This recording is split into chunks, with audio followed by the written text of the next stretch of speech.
నేను స్ట్రైట్గా అడుగుతున్న రాములు గారు, ఈ రాష్ట్రంలో ఇంకొక సామాన్యుడు ఎవరికైనా వాళ్ళ కొడుకు ఈ పని చేసి ఉంటే రేవంత్ రెడ్డి గారి పోలీసులు వాళ్ళ తండ్రిని విడిచిపెడుదురా 9 రోజులు దాచిపెడితే తీసుకుపోయి కోదండం ఎక్కిపోదురు?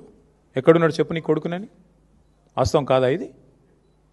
మరి సామాన్యుడికి ఒక నీతి రేవంత్ రెడ్డి గారి ప్రభుత్వంలో కేంద్ర మంత్రి గారికి ఒక నీతి ఎట్లుంటుంది? నీకేం ఆబ్లిగేషను? ఆయన బీజేపీ అయినా నువ్వు కాంగ్రెస్ అయినా పేరుకి ఇద్దరు శత్రువులు. మరి ఎందుకు ఈ రహస్య స్నేహం ఏంది? ఎందుకు కాపాడుతున్నావు నేరస్తులను? నేరస్తులు ఎవరైనా ఓకే కదా, ఒకటే కదా, ఎందుకు కాపాడినారు మరి 9 రోజుల పాటు?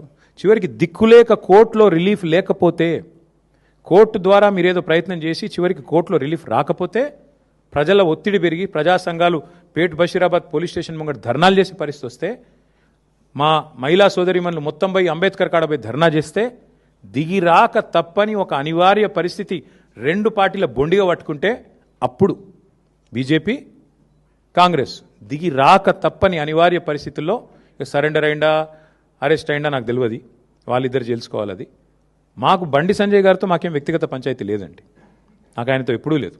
కలిస్తే ఎప్పుడైనా ఎదురుగా మాట్లాడిన తప్ప నేను ఎప్పుడూ అగౌరవంతో వ్యవహారం చేయలేదు. ఆయనే పనికిమాలిన మాటలు మాట్లాడిండు, ఆయననే మా తల్లిదండ్రులను ఉద్దేశించి అగౌరవంగా మాట్లాడిండు. నేను అయినా కూడా మాట తూలలేదు, ఈరోజు కూడా తూలట్లేదు. నేరస్తుడు ఎవరైనా నేరస్తుడు అనేది మా సిద్ధాంతం, అంతకంటే